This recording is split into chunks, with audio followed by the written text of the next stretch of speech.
Stop doing these 5 things if you want to be attractive, because the truth is, attraction isn't just about looks. It's about energy, mindset, and behavior. Some people seem effortlessly magnetic, while others feel invisible, no matter how much they try. And often, it's not what you're doing, it's what you need to stop doing that makes the biggest difference. So let's talk about the 5 habits that quietly lower your attractiveness without you even realizing it. Let's talk about something that quietly holds a lot of people back, something that most of us have been guilty of at some point. Number 1, stop seeking constant validation. If you're always looking for approval, always needing someone to tell you that you're doing well or that you look good, that energy is going to push people away, whether you realize it or not. Why? Because it doesn't come off as confidence. It comes off as insecurity. And while everyone has insecurities from time to time, walking through life constantly needing reassurance puts you in a position of weakness. It tells the world that you don't believe in your own worth unless someone else confirms it. That's not attractive. That doesn't build respect, and it definitely doesn't build lasting confidence. Think about the people who draw others in effortlessly. They're not constantly checking their reflection or fishing for compliments. They're not glued to their phones, watching for likes or replies. Confident people, the ones with that real presence, the kind that makes you take notice when they walk into a room, those people don't seek validation.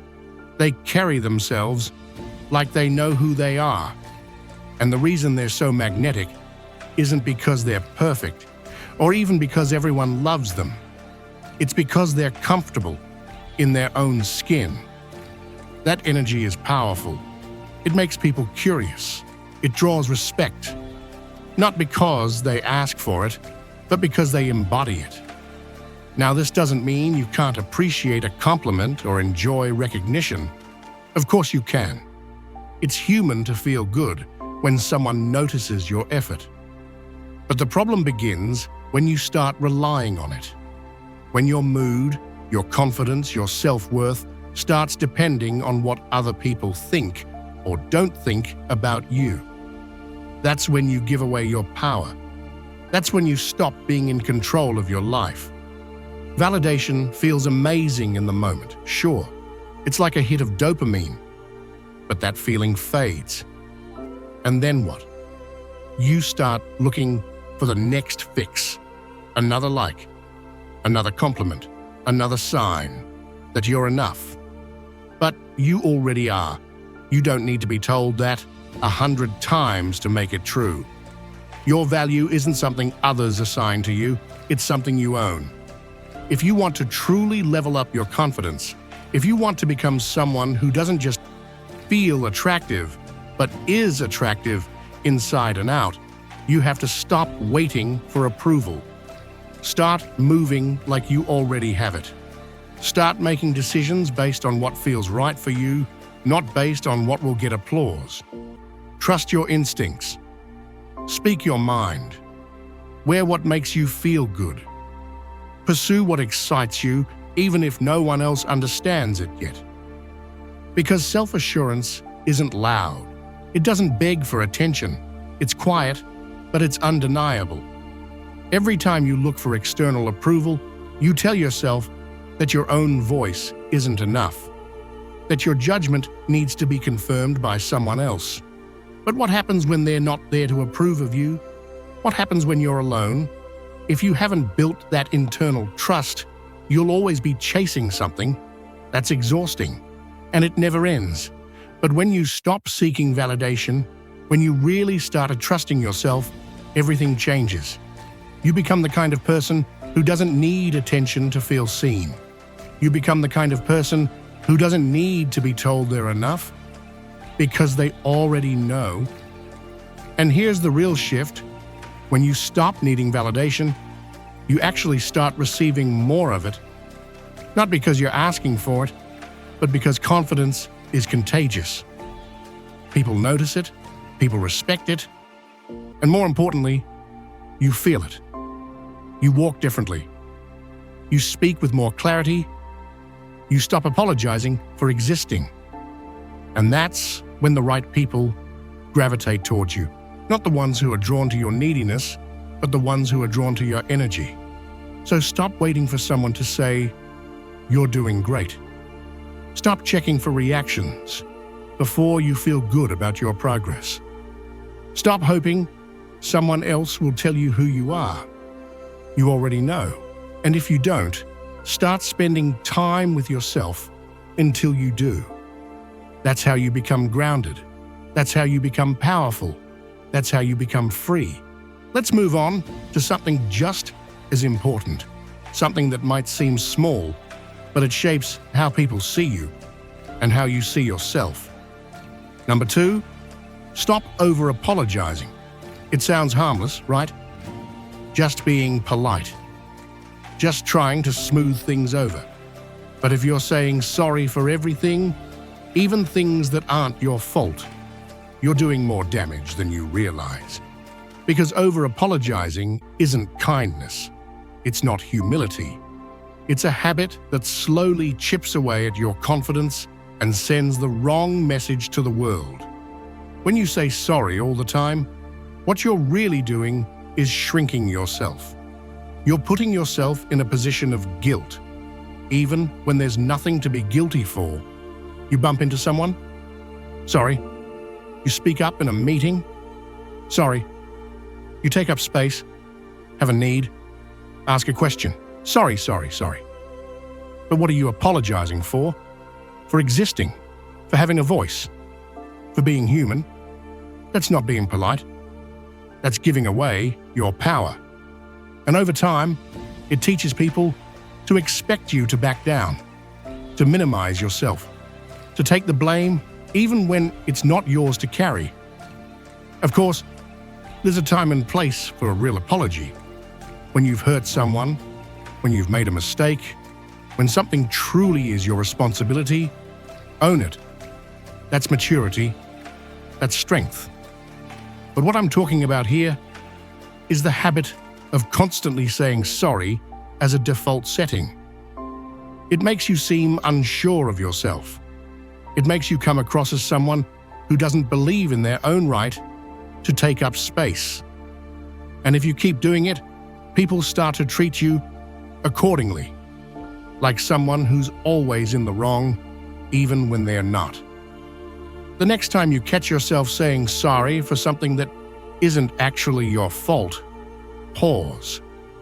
Ask yourself, what am I really trying to express here? Maybe instead of "sorry I'm late," you can say "thank you for waiting." Instead of "sorry for asking," say "thanks for your time." That small shift is powerful. It changes the entire energy of the conversation. It shows that you're aware, you're respectful, but you're not diminishing yourself. You're not bending over backward to make yourself less visible or less important. Confidence isn't about being loud. It's not about never admitting fault. It's about knowing when an apology is necessary and when it's not. It's about recognizing your own worth and treating yourself with the same respect you offer others. Because every unnecessary sorry chips away at that. Every time you apologize for simply being, you reinforce the idea that you're a burden, that you're somehow wrong just for showing up. And you're not. You're allowed to speak. You're allowed to take up space. You're allowed to be learning, to be human, to not have all the answers. Start catching yourself. Notice how often you say sorry in situations where what you really mean is something else. Train yourself to shift your language, because what you say, out loud and in your head, shapes how you feel, and how you feel shapes how you carry yourself. And that, more than anything, is what the world responds to. You don't need to apologize for asking a question. You don't need to apologize for needing a break. You don't need to apologize for being emotional, for having boundaries, or for existing in your own skin. You are not a problem to solve. You're a person with value, and you don't have to apologize for that. So stop over-apologizing. Own your space. Speak with clarity. And when you do say sorry, let it be because you mean it, not because you're afraid to take up room in the world. Now let's move on to number 3. Stop talking negatively about yourself. This might be one of those habits that seems harmless or even endearing, but trust me, it's not. It can be disguised as humor, self-deprecation, or even a false sense of humility. But when you constantly point out your own flaws, make jokes about how you're a mess, or say things like "I'm not good enough," or "I'm so awkward," something dangerous happens. People start to believe you. Worse yet, you will start to believe it too. Think about it. Every time you put yourself down, even in a joking way, you reinforce a negative image of who you are.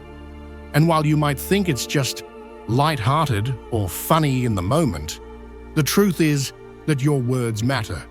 They carry weight. When you say something negative about yourself, it doesn't just disappear, it settles in your mind. And when you hear yourself repeat those things, they start to shape the way you see yourself. That internal voice, the one that speaks to you when no one else is around, starts echoing the same things. "I'm not good enough. I can't do this. I'm just a mess."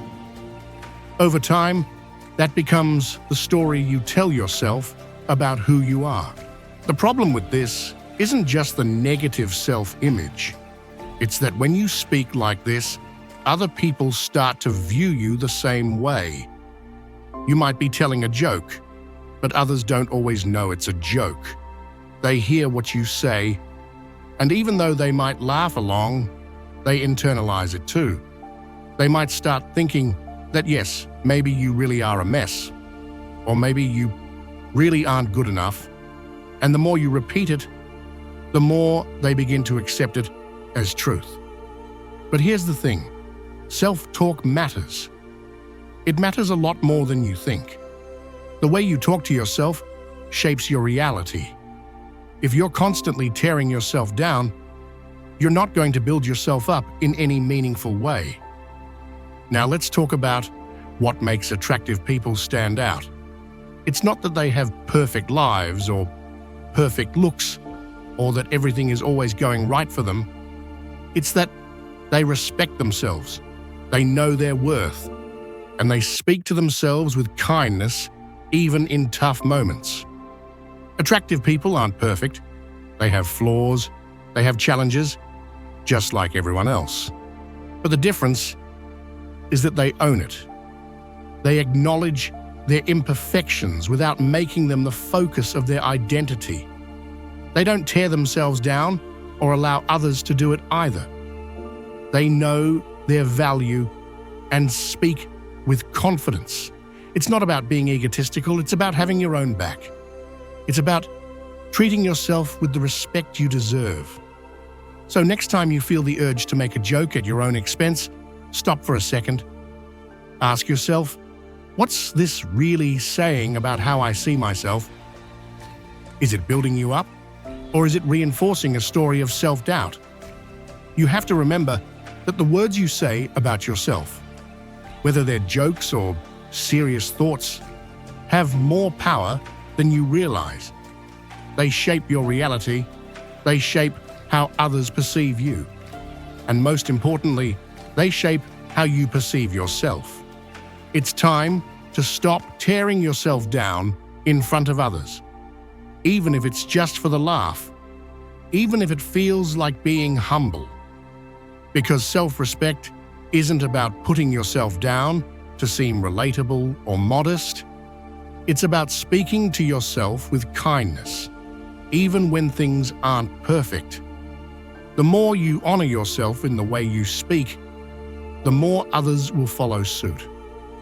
They'll start to treat you the way you treat yourself. And guess what?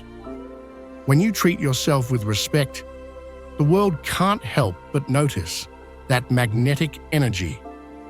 People are drawn to confidence. People are drawn to people who own their worth, without apology. So from this moment forward, take a step back from the negative self-talk.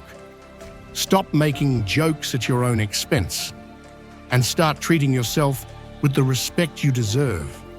You don't need to be perfect, but you do need to be kind to yourself.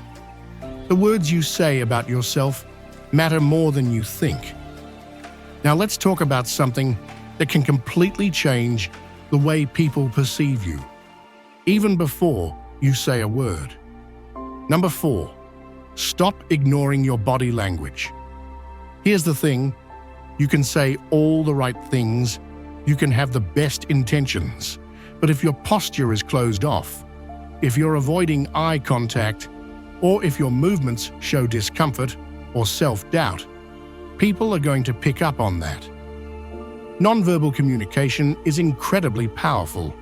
In fact, studies have shown that a huge portion of our communication is nonverbal. Some say up to 93%. So no matter what words come out of your mouth, your body is always sending a message. And most of the time, it's what people notice first. Think about it.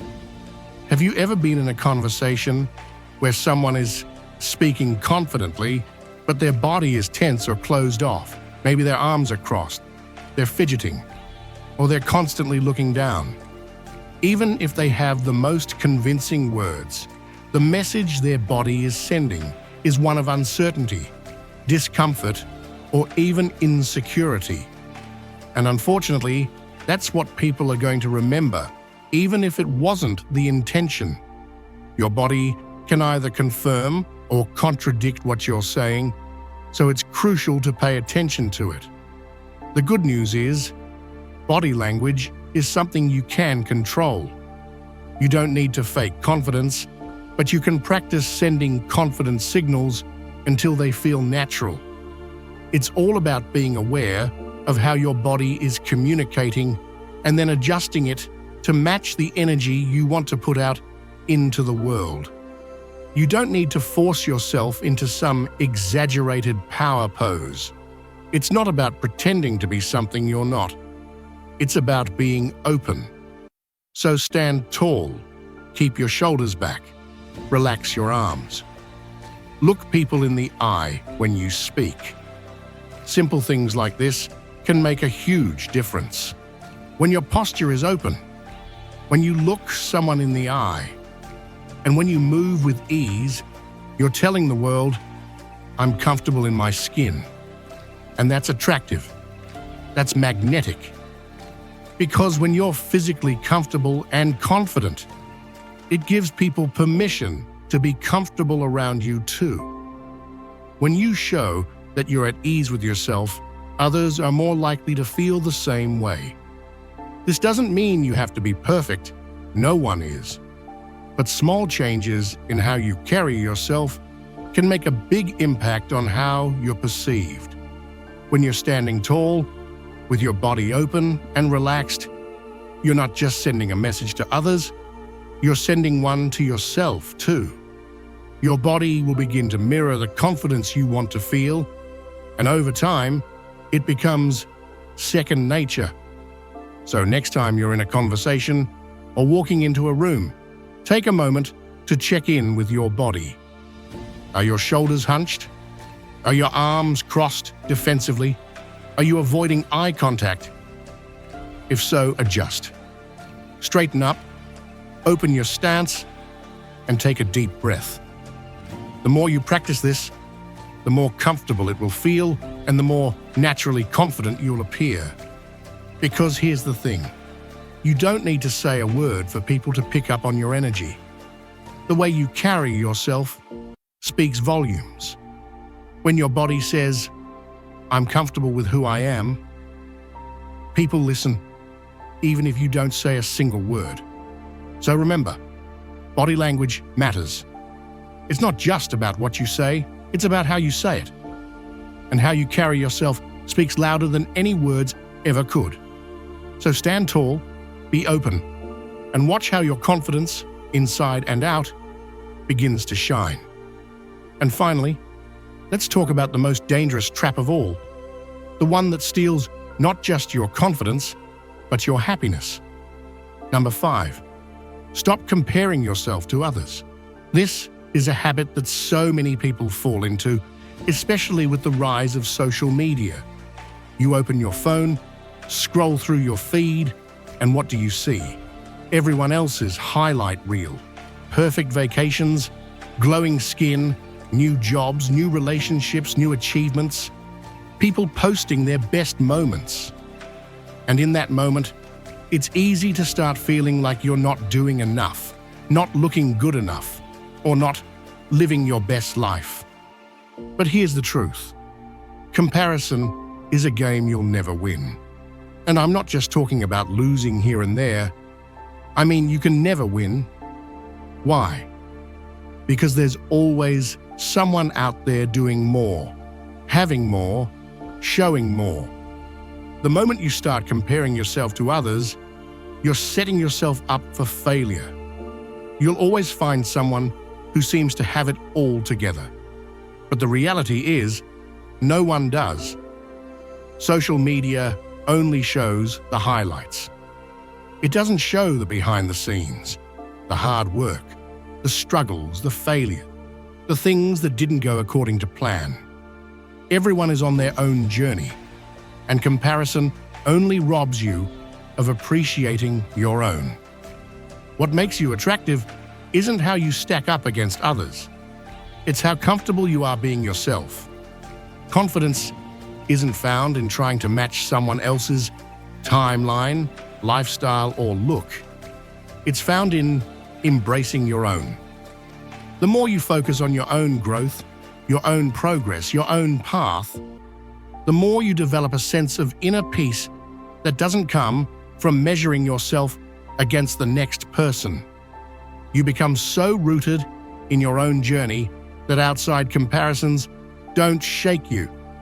Your value isn't determined by what others are doing. It's determined by how well you're doing with the person you were yesterday. It's time to stop getting lost in the what-ifs and I wish I had's. You know, the thoughts like, what if I was as successful as they are? What if I had that kind of life? What if I looked like that? Instead of chasing someone else's version of success, focus on the version that's right for you. Stay in your lane, stop trying to keep up with everyone else, and start appreciating how far you've come. You've already made progress, no matter how small it may seem in comparison. Your journey is yours alone, and that's something to be proud of. The reality is that we all have different paths, different timelines, and different definitions of success. Just because someone else is running at a different pace or achieving different milestones doesn't mean you're behind or less than. It just means you're on a different path. Your uniqueness, your ability to appreciate your progress and keep going without getting distracted by the outside noise, that's rare. And guess what? Rarity is attractive. People are drawn to authenticity, to someone who's confident in their own life, without constantly measuring themselves against everyone else. When you stop comparing yourself to others, you open the door to self-acceptance and true confidence. And that kind of self-assurance, it's magnetic. So next time you catch yourself scrolling through social media or thinking, I should be further along by now, take a moment to remind yourself, your journey is yours. Focus on your own growth. Celebrate your wins, no matter how big or small. Be grateful for the steps you've taken, because what makes you attractive isn't how you compare to someone else. It's how comfortable you are in your own skin, at your own pace. Embrace that. Own that. And remember, when you stop comparing, you unlock the true power of being yourself. So if you've been doing any of these things, it's time to let them go. You don't need to change who you are to be attractive. You just need to stop holding yourself back. Confidence, presence, self-respect. Those things are powerful, and they're all within your control. Drop the habits that dull your shine, and watch how people start to see you differently. Attraction starts with you.